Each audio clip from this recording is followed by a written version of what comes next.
2022-2023 시즌 프리미어리그 35라운드 토트넘 허스퍼와 크리스탈 팰리스의 경기에서 마침내 라이언 메이슨 임시 감독이 첫 승을 거뒀고요. 또 토트넘이 정말로 오랜만에 무실점 승리를 거뒀는데 이 과정에는 전술적인 파격도 있었고 깜짝 놀랄 만한 선발 선수도 있었고요. 또 손흥민 선수의 헌신도 있었습니다.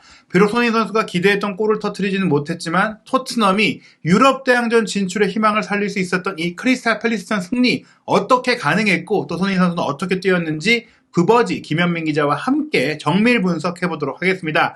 우선 이날 경기의 주인공은 역시 해리 케인이었어요. 예, 케인이 이 경기에서 골을 넣으면서 루니를 넘어서 이제 그 프리미어리그 역대 최다골 단독 2위로 올라섰죠. 예, 317경기 만에 209호 골이니까 득점 이제 비율로 봤을 때도 이미 루니보다 훨씬 좀 빠른 그런 기세이고 또 앨런 시어러가 갖고 있는 441경기 260골 이 기록도 계속 프리미어리그에서 뛴다면 충분히 깰 수 있을 뿐더러 기간도 훨씬 단축할 수 있는 프리미어리그의 역대급 득점 행진을 보이고 있다. 예. 그리고 말씀드린 대로 정말 토트넘이 오랜만에 승리한 것 같습니다. 예, 메이슨 감독 부임하고 나선 이제 첫 승인 건데요. 최근 그러니까 그 4경기 연속 승리가 없었잖아요. 예. 예, 거기다가 이제 더 큰 문제는 8경기 연속 실점을 허용하고 있었다는 데 있어요. 그러니까 AC 밀란하고의 경기 이후에는 매경기 실점을 허용하고 특히 이제 그 최근 3경기에서 15분 이내 실점이 무려 7골이 되면서, 그러면서 역대 최다 그 15분 이내 실점 신기록 세우는 거 아니냐, 이런 얘기들이 있었는데,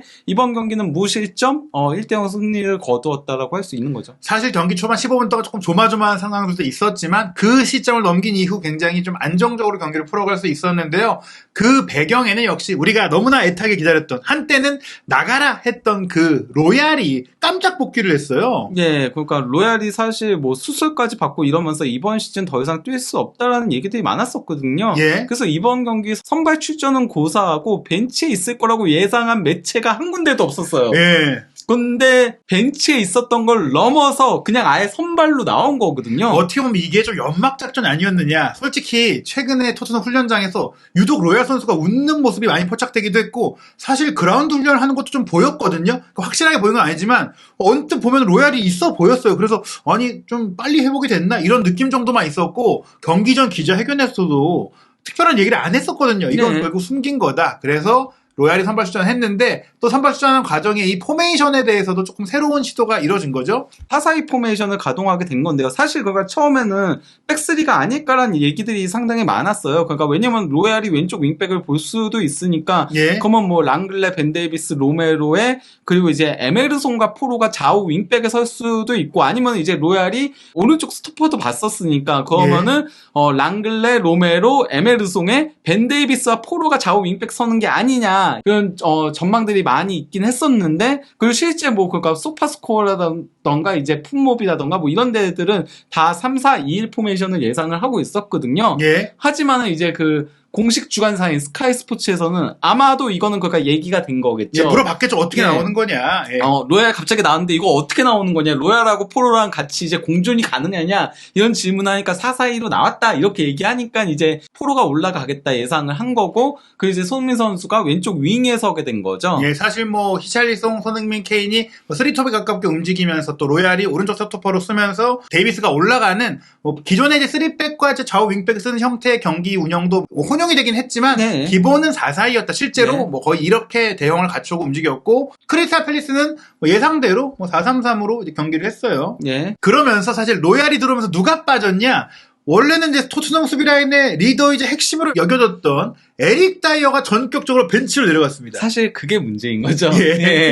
수비진의 리더이자 핵심으로 불리는 것 자체가 문제였던 건데 다이어가 빠지니까 수비가 안정적이 되더라고요.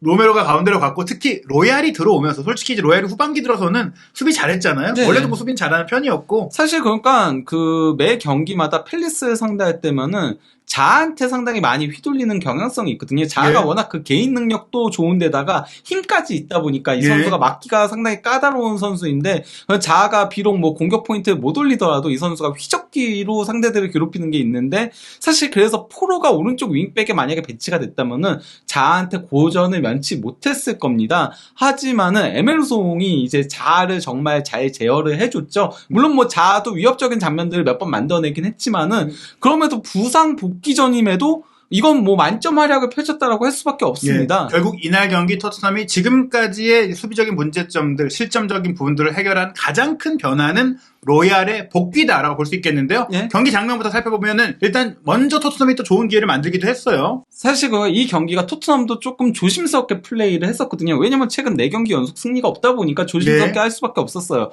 거기다 실점도 너무 많았고 예. 4경기에서 15실점, 경기당 4골 가까이 실점을 하던 토트넘이어서 그래서 이제 양팀 모두 슈팅이 많이 나온 경기는 아니었어요. 그래서 이제 첫 슈팅이 17분에 그것도 예. 이제 코너킥에서 나온 거거든요. 예. 포로가 이제 코너킥을 올렸고 이걸 이제 로메로가 뒤에 있었는데도 타점 높은 헤딩 슈팅을 가져간 게 크로스바를 강타를 했던 거였죠. 예, 말씀드린 대로 15분간의 무실점을 잘 지켜내고 조금씩 공격에 시동을 건 토트넘이었고 다이어가 또 사실은 세트피스 때 헤딩 슈팅하러 많이 올라왔었는데 다이어가 없으니까 로메로가 좀 적극적으로 슈팅을 하면서 또 좋은 기회를 만들기도 했고요. 그리고 또 이제 23분경에는 여기서 이제 호이비에르가 기습적으로 드리블을 치고 가면서 상대 선수 2명을 제치고 들어갔어요. 예. 그러면서 이제 그 패스를 내줬고 케인한테 그리고 여기서 케인이 돌아서면서 스루 패스를 찔러준 거를 호이비에르가 슈팅을 가져갔으나 골대를 살짝 넘어갔죠. 네, 연계 과정도 좋았고 또 케인 선수가 2선으로 움직였던 뭐 최근에 좋은 플레이도 이어졌지만 호이비에르가 이렇게 침투까지는 잘 하는데 역시 좀 마침표를 찍는 데는 좀 약하다. 이후에는 펠리스가 서서히 조금 공세적으로 나오기 시작을 했습니다. 그러면 펠리스가 처음에는 토트넘이 갑자기 사사에 들고 나오니까 좀 당황한 듯 보였어요. 예. 그래서 적응을 못 하다가 그래도 20분이 지나면서부터는 서서히 이제 펠리스 쪽으로 흐름이 오기 시작을 했었는데요. 특히 이제 안데르센이 상당히 이 경기에서 양질의 패스들을 뿌려줬어요. 그러니까 센터백임에도 불구하고 그러면서 이 과정에서는 안데르센이 롱패스 보내줬고 여기서 이제 아유가 살짝 내준 거를 올리세가 받아가지고 여기서 턴 동작이 상당히 좋았죠. 그러면서 수비를 완벽하게 따돌리고 슈팅을 가져갔으나 골키퍼 정면을 향했습니다. 네, 보스터가 안정적으로 막아냈고요. 또 한 번 그리고 토트넘은 32분에 포로의 코너킥에 이은 로메로의 헤더가 좀 날카롭게 이어졌지만 이번에 수비에 걸리면서 무산이 됐고요. 바로 이제 골라인 앞에 있는 수비수가 막아냈던 거였죠.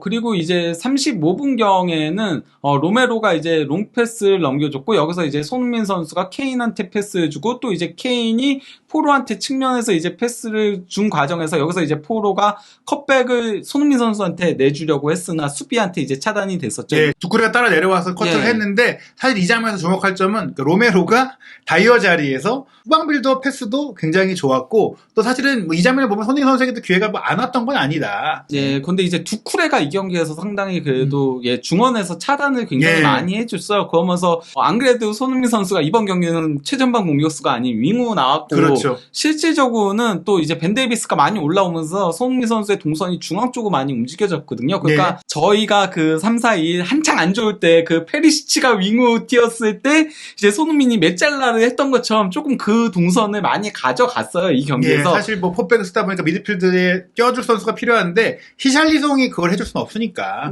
근데 그 과정에서 근데 두쿠레가 좀 야속하게도 많이 막아냈었죠. 그리고 이번 경기 조금 히샬리송의 좀 길을 살려주기 위한 좀 전방 배치에 좀 의미도 있었던 것 같은데요.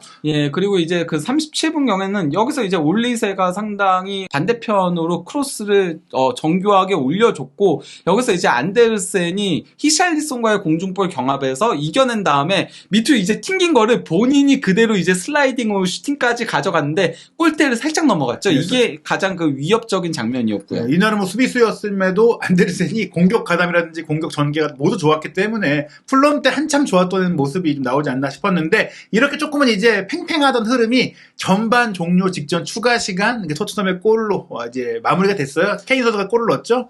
이거는 뭐 케인이 다 만들어낸 거죠. 저는 진짜 놀랐습니다. 확실히 케인은 대단하다는 걸 느꼈는데요.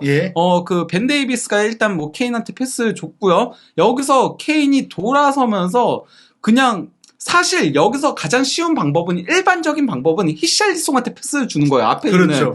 근데 갑자기 길게 쭉 주더라고요. 근데 이게 사실 화면상에 처음 저희가 봤을 때는 안 잡혀 있었어요. 예. 저 멀리서 포로가 달려오고 있었던 거를 케인은 본 겁니다. 시야가 대단해요. 예, 그 사실 뒤에 있는 건데 본인보다 그걸 보고 쭉 찔러줬고 이거를 포로가 달려와가지고 크로스를 올린 걸 또 이때 케인이 먼포스트로 빠져나간 거죠. 왜냐면은 원래 이 패스를 줄 때는 손흥민과 히샬리송이 달려 들어가고 있었기 때문에 예. 그 팰리스 선수들이 다 히샬리송과 케인한테 붙었어요. 예. 그걸 보고 케인은 뒤늦게 오는 거니까 먼포스트로 빠져나가면서 그러면서 이제 먼포스트에서 헤딩 슈팅으로 골을 넣은 거죠. 예. 정확하게 밀어넣으면서 완벽한 골, 즉 과정과 마무리를 본인이 다 해냈던 케인 네. 선수의 209호 골이 이렇게 프리미어리그에서 나왔고요. 이게 굉장히 결정적인 골로 전반전 종료 직전에 나왔기 때문에 또 팰리스의 사기를 꺾었는데 예, 저희가 그러니까 막 농담으로 마요르카의 팀 자체가 이강인이다 뭐 이런 예. 얘기를 하는데 이 경기는 약간 좀 토트넘 팀 자체가 이제 케인이 아닌가 싶을 정도였습니다. 역시 그런 가운데 전반전 기록은 이제 토트넘이 전체적으로 좀 앞섰습니다. 점유율도 58%였고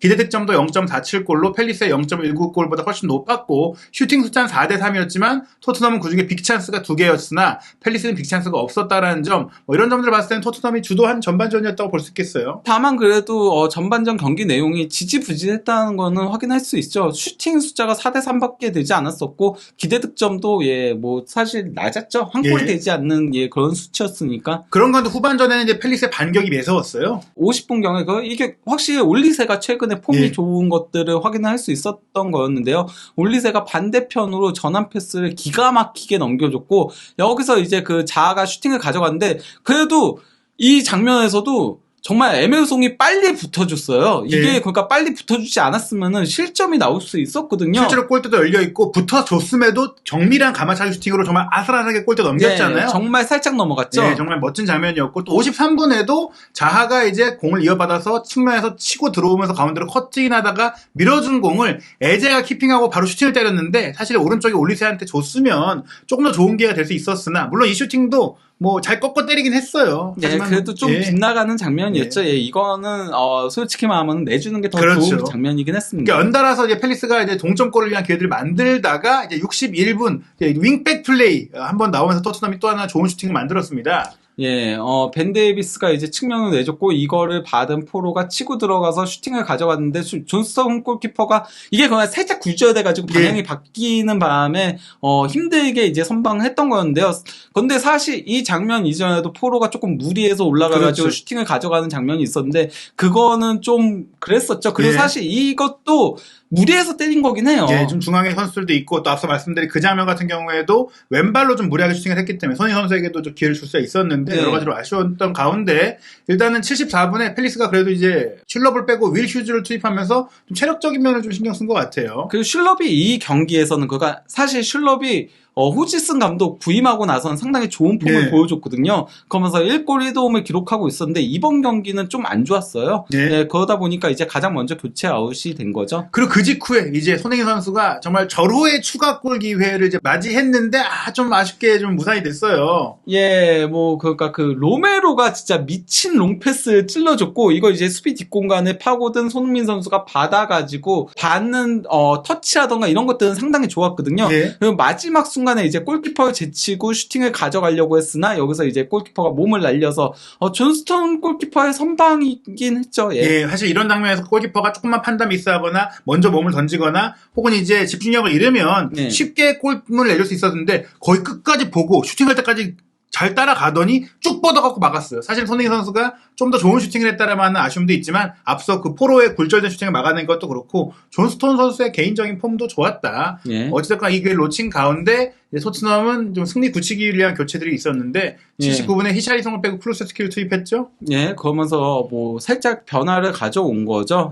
그런 가운데 이제 그 84분경에 팰리스의 프리킥에서 이제 그 안데르센이 슈팅을 가져갔으나 케인이 이제 몸을 날려서 걷어내는 장면이 있었습니다. 또 한 번 팰리스의 가장 위협적인 선수는 안데르센이었다. 그래도 팰리스가 끝까지 동점골을 노리면서 84분 조금은 이제 감정적인 충돌도 많이 있었던 조르단 아유를 빼고 오드손 에드와르 스트라이커를 투입을 하면서 골을 노렸는데 별다른 효과는 없었어요. 다만 이제 경기 막판에 좀 부상 이슈로 어수선한 장면이 있었죠. 그 랑글레 선수가 이제 그 살짝 미끄러졌잖아요. 미끄러진 장면에서 그래도 끝까지 따라붙어서 막아내긴 했지만은 그 팔을 짚을 때 잘못 짚으면서 다치는 장면이 있었던 거죠. 그러고 나서 이제 수비 라인에 누굴 교체 투입하느냐 궁금했는데 다이어가 나왔어요. 다이어가 나오니까 불안한 감이 있었고 또 그 과정 속에 손흥민 선수도 교체가 됐습니다. 아무래도 이제 그 기회를 놓쳤던 부분도 있겠지만 단주마에게도 기회를 줘야 되고 다 끝났거든요. 그래서 89분에 바로 손흥민 선수를 빼면서 단주마 선수가 들어왔는데 그래도 이날 경기 결정적인 기회를 놓치긴 했으나 토트넘 홈팬들은 교체돼서 나오는 손흥민 선수를 보면서 일부 팬은 기립박수도 보내고 많은 팬들이 반갑게 맞이해주면서 이날 경기력에 대해서는 좋은 반응들이 있었습니다. 거기다 오랜만에 승리니까 더더욱 그렇다고 할 수 있죠. 근데 이 경기에서 손흥민 선수가 사실 거의 미드필더 플레이에 가깝게 했었거든요. 그러다 보니까 공격적으로는 딱히 보여줄 게 없었어요. 그러니까 슈팅 한 번이 전부였다라고 할 수 있는데요. 그래도 이제 패스에 있어서는 일단 패스 성공률도 전체 88%였고요. 그리고 이제 크로스 3회 시도해가지고 두 번째로 많이 시도했고요. 항상 크로스 가장 많이 시도하는 선수는 포로죠. 포로는 무려 14회를 시도를 했거든요. 독보적으로 많이 시도를 한 거고, 그리고 이제 손흥민 선수가 두 번째로 많은 크로스 시도를 하면서 사실상 그러니까 오른쪽 측면 공격은 포로, 그리고 왼쪽 측면 공격은 손흥민이 한 거나 마찬가지인 거예요. 그러면서 이제 무엇보다도 주목할 게 공격 진영으로의 패스 성공률이 92.9%로 이번 경기 출전 선수들 중에서 가장 높았어요. 공격적인 패스를 이렇게 높은 비율로 성공시킨다는 것 자체가 대단하고 특히 손흥민 선수가 최근 몇 년간은 이 공격 패스 성공률이라든지 전반적인 패스 운영이 굉장히 좋아졌. 이날 수비도 열심히 해줬어요. 중앙이 이제 가로채기 맵인 건데요. 가로채기를 수비 진영에서 기록을 한 거죠. 그러면서 수비 쪽으로 내려와서 플레이를 한 거고, 그리고 이제 오른쪽 같은 경우는 소유권 획득인 거거든요. 앞에서 압박을 해주면서 소유권 획득은 좀 위쪽에서 많이 한 거를 확인할 수 있는 거죠. 그러면서 가로채기는 두 번째로 많이 기록을 하긴 했습니다. 이날 경기 분명히 4-4-2 전형으로 케인과 히샬성이 투톱이었기 때문에 손흥민 선수는 본인이 최근 경기들에 이제 골을 넣었던 때처럼 최전방에 가서 골을 넣는 역할이 아니라 좀 헌신하는 역할을 했다. 이번 경기에서 이제 풀백을 벤 데이비스하고 에멜송을 했잖아요. 근데 두 선수 다 이제 높이에 강하다 보니까 원래 프리킥 할 때는 풀백들이 뒤에서 수비 커버하는 역할을 하잖아요.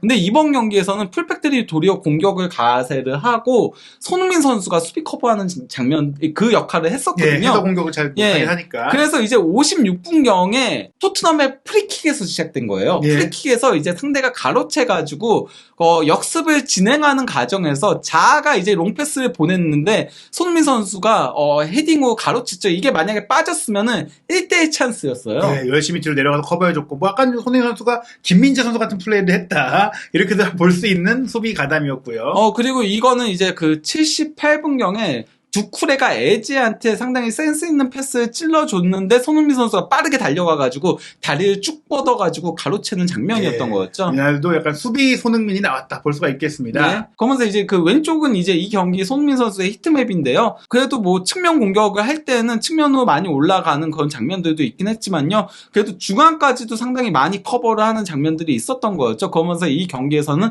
평소보다는 조금 더 미드필더에 가깝게 플레이를 한 것들을 확인할 수 있고요. 무엇보다도 이제 오른쪽이 뭐냐면요. 구역별 점유율인 건데요. 이걸 보시면은 확인할 수 있지만요. 볼이 있을 땐 그래도 조금 위에서 플레이를 했어요. 하지만 볼이 없을 때는 손흥민 선수가 내려와가지고 플레이를 한 거를 확인할 수 있는 거죠. 그것도 상당히 많이 뛰었죠. 제일 높은 저 박스부터 또 우리 진영 박스까지 정말 길게, 정말 장거리를 커버하는 그런 모습을 보여줬습니다.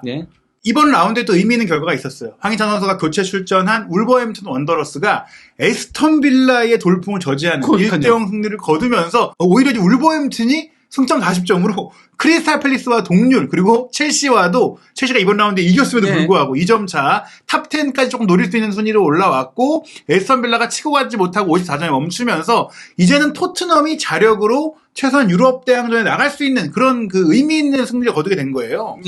이제는 조금 여유가 생겼죠. 왜냐면 골득실에서도 토트넘이 에스턴 빌라보다 더 앞서기 때문에 다음 경기가 에스턴 빌라전이었잖아요. 그렇기 때문에 그 에스턴 빌라전에서 만약에 이전까지는 무조건 이겨야 되는 상황이 직면할 수도 있었어요. 예. 하지만은 이번 경기에 승리를 거두면서 뭐 비겨도 충분히 예, 여유가 생기는 상황인 거죠. 거기다가 마지막 두 경기가 브렌트포드하고 리즈면은 그것도 브렌트포드전이 홈 경기니까. 그렇죠. 예, 사실 그러니까 에스턴 빌라전에 패하더라도 어느 정도는 여유가 있어요. 크게 패하지만 않으면은 그렇죠. 골드시에서 앞서고 있기 네, 때문에 패해도 승점 동률이 되는 거고요. 네. 사실 뭐 비기기만 해도 말씀드린 대로 3점 차이가 유지되니까 네. 토트넘이 이 빌라전만 잘 넘기면 다음 시즌에 최소한 유로파 컨퍼런스 네. 리그는 나갈 수가 있다. 빌라가 정말 뭐 10경기 무패 행진 이어오고 굉장히 파죽 시세를 이어오면서 맨시티 다음에 팀이다라는 얘기까지 나왔었잖아요. 후반기 네. 와서는 맨유전 진 게 조금 그렇죠. 타격이 있었나 봐요. 네. 그러니까 이렇게 상승세를 타는 팀이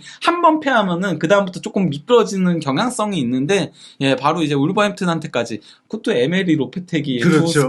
스페인 감독이 발목을 잡았습니다. 네, 나름 그리고 황희찬 선수도 후반에 나와서 열심히 뛰어주면서 손흥민 선수의 토트넘이 유럽 대항전을 다음 시즌에 그래도 치러야 되지 않겠냐 이런 네. 기운을 줬는데요. 다음 경기 말씀드린 결국 빌라와의 유럽 대항전 그 진출 경쟁입니다. 네. 5월 13일 토요일 밤 11시 에스턴 빌라와의 원정 경기 펼쳐지는데요. 이 경기에서는 손흥민 선수가 또 어떤 역할을 맡고 또 어떤 플레이를 펼칠지 주목해봐야 될 것 같습니다. 다만 좀 공격적으로 플레이하는 거 봤으면 좋겠어요. 예. 예, 개인적으로는 손흥민 선수가 이렇게 수비하고 이런 거 보는 게 맞지도 않는 그림이기도 하고요. 네, 뭐 헌신적으로 잘해줬고 또 나름의 역할을 해주긴 했지만 역시 손흥민 선수의 그 최고 무기는 득점력이거든요. 그러니까요. 남은 3경기 손흥민 선수가 좀 많은 골로 또 원 없이 본인의 실력을 보여줄 수 있길 기대하면서 한준TV에서 계속 이어지는 최신 축구 이슈 그리고 한국인 선수들의 활약상 확인하시기 바랍니다.